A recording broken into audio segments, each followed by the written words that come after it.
کہیں بولے نا. الحمد لله نحمده ونستعينه ونستغفره ونؤمن به ونتوكل عليه ونعوذ بالله من شرور أنفسنا ومن سيئات أعمالنا من يهده الله فلا ومن يضلل فلا هادي له ونشهد أن لا إله إلا الله وحده لا شريك له ونشهد أن سيدنا ومولانا محمدا عبده ورسوله صلى الله تعالى عليه وعلى آله وصحبه وبارك وسلم تسليما كثيرا كثيرا. أما بعد فأعوذ بالله من الشيطان الرجيم. بسم الله الرحمن الرحيم. ولقد يسرنا القرآن للذكر فهل من مدكر. وقال رسول الله صلى الله تعالى عليه وسلم كل مولود يولد على الفطرة فأبواه يهودانه أو ينصرانه أو يمجسانه أو كما قال صلى الله تعالى عليه وسلم. یہ پروگرام دراصل بچوں کا پروگرام تھا. بچوں کے ذمہ میں بڑے حضرات کے بھی مختصر بیانات کروا دیے گئے. وقت بہت زیادہ ہو چکا ہے، اس واسطے میں بہت ہی مختصر انداز میں چند باتیں آپ کے حضرات کے سامنے عرض کر کے اپنی بات کو ختم کروں گا. اس وقت میں حالات جو بگڑ رہے ہیں اور بہت زیادہ خرابی کی طرف جا رہے ہیں، وہ کیوں آخر ہے؟ ہمارا نوجوان بچہ کسی بھی بچی کے ساتھ جا سکتا ہے، ہماری نوجوان بچی وہ کسی بھی بچے کے ساتھ جا سکتی ہے. یہ مزاج کیوں پیدا ہوا؟ یہ آج جو ہمارے سر پہ مصیبت آئی ہوئی ہے، باپ بھی پریشان کہ کیا ہو گیا، اور ماں بھی پریشان بھی کیا ہو گیا، اور خاندان پریشان، اور ہمارا بیٹا ہماری بیٹی جو ہے ہماری پریشانی کا کوئی لحاظ کرنے والی نہیں، کچھ بھی نہیں. ایک دم ایسا جنون طاری ہے کہ نہ باپ کو پہچانے، نہ بیٹی کو پہچانے، نہ بھائی کو پہچانے، کسی کو نہیں پہچانتی. بس دماغ میں جو آ گیا پاگل پنے کا جنون، اسی جنون کے مطابق نکل پڑتی ہے.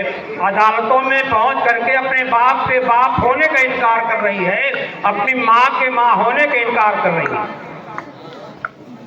باپ کے باپ ہونے کا انکار تو خیر جگہ ہے، ماں کے ماں ہونے کا انکار تو کسی طرح کیا ہی نہیں جا سکتا.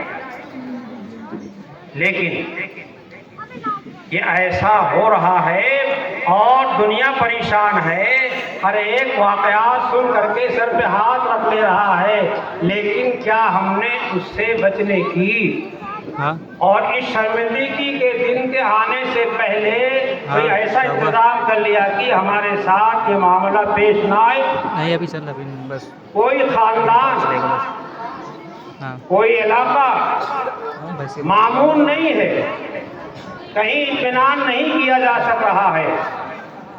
اس کی اصل وجہ یہ ہے کہ پہلے زمانے میں علم نہیں تھا، مختصر تھا، حیا تھی، غیرت تھی، خاندان کا وقار تھا، اپنے گھر والوں کا وقار تھا، پڑوسی کا وقار تھا، اور رشتے ناطے کا وقار تھا، انسانیت کا وقار تھا.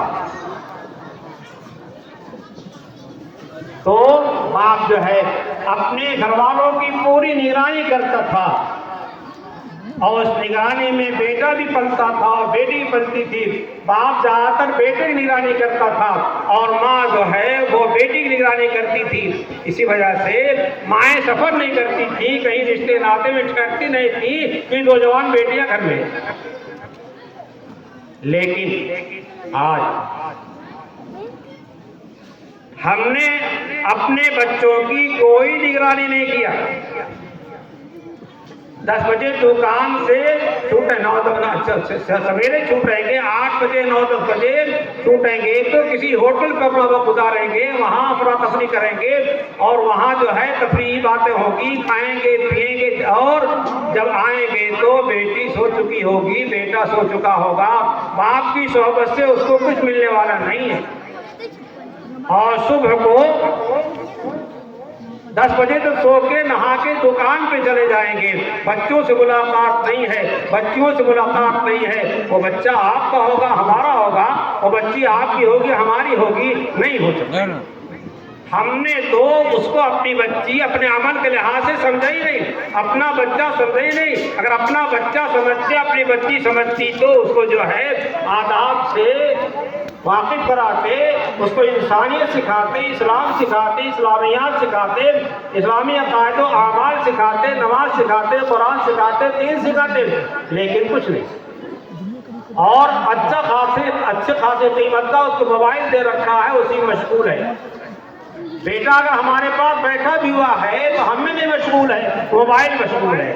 بیٹی اگر ماں کے پاس بیٹھی ہوئی ہے تو ماں میں مشغول نہیں ہے, موبائل مشغول ہے. وہ بیٹی ماں کو ماں سمجھے گی کیسے, اور باپ کو باپ بیٹا سمجھے گا کیسے, بیٹی سمجھے کیسی؟ سوچیے. نبی کریم صلی اللہ علیہ وسلم نے جو مزاج دیا, جو دین دیا, ہمارا یہ جلسہ مذہبی جلسہ ہے, جو دین دیا, مزاج دیا, تقویٰ دیا, طہارت دیا, پاکیزگی دیے, عقائد حقہ دیا, قرآن پہ ایمان دیا, حدیثیں جو آپ کے فرمان ہیں اس پہ ایمان دیا, اور ایمانیات کی لمبی تفصیل ہے, مگر ہمارے بچے اس تفصیل کو نہیں جانتے. یہ تفصیل کہاں سکھائی جائے گی؟ یہود کے کالجوں میں, نصارہ کے کالجوں میں, مجوس کے کالجوں میں, دوسرے جواب سکھائے جائیں گے؟ نہیں. آج تو کیا ہے, جوان بچے اور جوان بچیاں ایک بس میں جا رہے ہیں کانوینٹ میں, نہ استاد کو فکر ہے, نہ ماں کو فکر ہے, نہ باپ کو فکر ہے, نہ کسی اور کو فکر ہے. ہماری بچی پڑھنے جا رہی ہے, ہم آگے کچھ نہیں کہیں گے, لیکن پڑھ کے آتی ہے تو کیسی رہتی ہے؟ وہی بچیاں جن کو ہم نے عقیدہ نہیں سکھایا, اسلام نہیں سکھایا, اور دین نہیں سکھایا, اللہ کی ذات کو نہیں سکھایا, محمد رسول اللہ نے سکھایا, اور وہ وہاں پہنچتے ہیں, وہاں کیا ہے جو سکھاتے اس راستے پہ لے جاتے ہیں. آزادی آوارگی آج دنیا کا مزاج بنا ہوا ہے.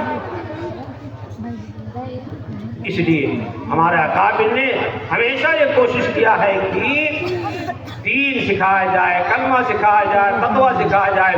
ہم کیا کہتے ہیں, یہ تو مولویوں کی تقیانوسیت نہیں, تقیانوسیت ہے. کیا قرآن پڑھانا تقیانوسیت ہے؟ حدیث پڑھانا تقیانوسیت ہے؟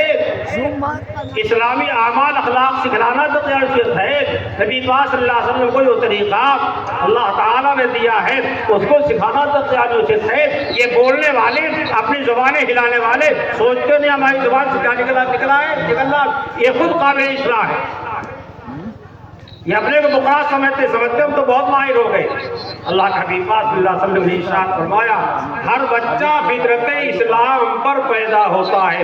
ہر بچہ بابواہ یحودانہ, اس کے والدین اسے یہودی بنا دیتے ہیں, اور اگر یہودی ہوتے یہودی بنا لیتے ہیں, نصرانی ہوتے نصرانی بنا دیتے ہیں, مجوسی ہوتے مجوسی بنا دیتے ہیں. میں نہیں کہہ رہا ہوں, نبی پاک صلی اللہ تعالیٰ علیہ وسلم ارشاد فرما رہے ہیں. یہودی نے یہودی بنا دیا, نصرانی بنا دیا, مجوسی بنا دیا. ہم نے اپنے بچوں کو کتنا سچا پکا مومن بنایا, کتنا سچا پکا مسلمان بنایا, کتنا سچا پکا قرآن کا, حدیث کا, سنت کا عاشق بنایا. یہ کون پکڑا جائے گا؟ باپ پکڑا جائے گا, ماں پکڑی جائے گی. اس واسطے کی ہر ایک کو اپنے گھر والوں پر نگراں بنایا گیا ہے, ماں باپ اپنے بچوں کو نگراں بنایا گیا ہے. نبی پاک صلی اللہ علیہ وسلم نے نگرانی ہمارے سپرد کیا ہے, اور سپرد کیا اللہ تعالیٰ کی جانب سے. یہ مکاتب، یہ مدارس، یہ دینی جدت جو ہو رہی ہے، انہیں عقائد کو درست کرنے کے واسطے ہے، اعمال کو درست کرنے کے واسطے ہے۔ ہم نے اسلام کا، ایمان کا اور غیر اسلام کا، غیر ایمان کا فرق اپنے بیٹے کو نہیں سمجھایا، اپنی بیٹی کو نہیں سمجھایا۔ اب وہ جس راستے چاہے جائے، وہ سمجھتے ہیں کہ کسی کے ساتھ جوڑا بنایا جا سکتا ہے، ایمان اور کفر کا کوئی فرق نہیں ہے، اور اسلام کو کوئی اعتبار نہیں ہے۔ ہمارے یہ مکاتب، یہ مدارس دینیہ کھلا ہوا لفافہ ہیں، جا کے اپنے بچے کو دیکھ سکتے ہیں ان کو کیا پڑھایا جا رہا ہے، کس انداز سے رکھا جا رہا ہے، کون سی تعلیم دی جا رہی ہے۔ 6 گھنٹے کے اندر آپ کسی وقت جا کر کے معائنہ کر سکتے ہیں، اور جو مدارس دارالعلوم والے ہیں ان میں آپ رات کو جا کر معائنہ کر سکتے ہیں کیا کیا جا رہا۔ لیکن جس جو ہے یہودی کالج میں، نصرانی کالج میں ہم لے جا کے اپنے بچوں کا کرتے ہیں، کوئی نگرانی کر سکتے ہیں، گیٹ پہ پہنچا کر کے بچے کو گیٹ آؤٹ۔ اتنا اعتماد ہے، اتنا اطمینان ہے کہ ہمارے بچے کو ضائع نہیں کریں گے، جبکہ ہم نے خود ہی ضائع کرنے کے واسطے ان کے حوالے کر دیا، جو ہمارے مذہب کا نہیں ہے، ہمارے دین کا نہیں ہے، خدا کا نہیں ہے، رسول کا نہیں ہے، قرآن کا نہیں ہے، حدیث کا نہیں ہے، اس پہ اگر ہم نے اطمینان کر لیا تو اپنے کو سوچے ہم کس میں سے ہیں، ہم ہوتے کون ہیں، ہم کون ہیں۔ اس واسطے یہ مکاتب منڈپ میں ہو اور جھوپڑوں میں ہو، کہیں ہو، اپنے بچوں کو قرآن پاک پڑھاؤ، سب سے پہلے اپنے بچوں کو قرآن پاک پڑھاؤ اور دین سکھاؤ، عقائد حقہ سکھلاؤ، اسلامیات سکھاؤ، سچا پکا مومن مسلمان بناؤ۔ اس کے بعد دنیا کے جس شعبے میں چاہو ان کو بھیجو اور وہاں جا کے سیکھیں دنیا کمانے کے واسطے۔ تو ہمارے یہی بچے جہاں جائیں گے اسلام کا نعرہ بلند کریں گے، جہاں جائیں گے ایمان کا نعرہ بلند کریں گے، جہاں پہنچیں گے وہ نماز پڑھیں گے، جہاں پہنچیں گے وہ زکوٰۃ روزے کی باتیں کریں گے، جہاں پہنچیں گے اللہ کی بات کریں گے، محمد رسول اللہ کی بات کریں گے، قرآن کی بات کریں گے، تقوی کی بات کریں گے، طہارت کی بات کریں گے۔ لیکن ہم نے سب کو تج دیا، ہم نے تو مولویوں کو دقیانوس کہہ دیا، تو پھر اب کیا رہ گیا؟ یاد رکھیے نبی پاک صلی اللہ علیہ وسلم کی صورت کیسی تھی، آپ کا لباس کیسا تھا، اور آپ کا چہرہ کیسا تھا، اور آپ کا ذاتی معاملہ کیسا تھا، ازواج مطہرات کے ساتھ کیسا تھا، صحابہ کرام کے ساتھ کیسا تھا، مسلمانوں کے ساتھ کیسا تھا، کافروں کے ساتھ کیسا تھا، کوئی چیز ایسی نہیں ہے جو ہمارے یہاں پوشیدہ ہو، سب کتابوں میں لکھی ہوئی ہے، اور سب سے اور آپ بڑے ہوئے ہیں۔ سچے پکے مسلمان بنو اور اپنے اولاد کو سچا پکا مسلمان بناؤ، اور اس دن کی رسوائی سے پہلے انتظام کر لو، کہیں ایسا نہ ہو کہ ہمارے گھر کی بچی جو ہے وہ بلا نقاب کے باہر نکل جائے اور باپ و ماں کو تاکنے واسطے تیار نہ ہو۔ آج اس طرح کی اسکیمیں چل رہی ہیں، اسکیموں سے کسی کی کیا ہوتا ہے، تدبیروں سے کیا ہوتا ہے، کسی کے پیسے خرچ کرنے سے کیا ہوتا ہے۔ ہم نے تو اپنی آبرو خود جو ہے بیکار کرنا شروع کر دیا، ضائع کرنا شروع کر دیا۔ اگر ہم دین میں پختہ ہیں تو حضرت بلال حبشی رضی اللہ تعالیٰ عنہ کو گرم ریت پہ لٹایا جا رہا ہے، اوپر سے گرم پتھر رکھا جا رہا ہے، اس حال میں بھی بلال حبشی جو ہیں وہ احد احد احد احد پکار رہے ہیں۔ وہ کیا چیز تھی اور کون سی مایا تھی اور کون سی پونجی تھی جو بلال حبشی رضی اللہ عنہ کے دل کے اندر جمی ہوئی تھی؟ وہی ایمان جو بلال حبشی کو ملا تھا، وہی ایمان آج تک چلا آ رہا ہے۔ ہمارے حالات کے لحاظ سے کمزوری بہرحال آئی، لیکن قوت ایمانی اپنی جگہ ویسی ہی ہے۔ بہت ایسے مواقع آتے ہیں جہاں بہت ساری مصیبتیں اور بہت سارے خلاف جو ہے موقع کے حالات ہوتے ہیں، لیکن جس کے دل میں پختہ ایمان ہوتا ہے اور کلمہ ایمان اور نعرہ تکبیر کا نعرہ جو ہے بلند کر دیتا ہے، کسی کی پرواہ نہیں کرتا ہے اور کسی کے آنکھوں کو نہیں دیکھتا ہے، تو اس کی نگاہ اللہ پہ ہوتی ہے، اس کی نگاہ قرآن پہ ہوتی ہے، اس کی نگاہ رسول اللہ صلی اللہ علیہ وسلم پہ ہوتی ہے۔ یہ بچے یہ جو قرآن پاک پڑھ رہے ہیں ان کے دل میں ایمان قوی ہو رہا ہے. اگر ان کو عقائد سکھا دیے گئے، اعمال اسلام سکھا دیے گئے، کوئی ان کو گمراہ نہیں کر پائے گا. گلے پہ چھری چلے، تلوار چلے، گولیاں چلے، اگر مسلمان ہے تو ان سے نہیں گھبرایا کرتا. نہ صحابہ گھبرائے ہیں، نہ صحابہ کرام کے بعد سے آج تک کے لوگ گھبرائے ہیں جن کے پاس سچا پکا ایمان تھا. اس وقت میں آپ کو مختصر سے انداز بتانا چاہتا ہوں کہ اپنے بچوں کو قرآن پاک پڑھائیے اور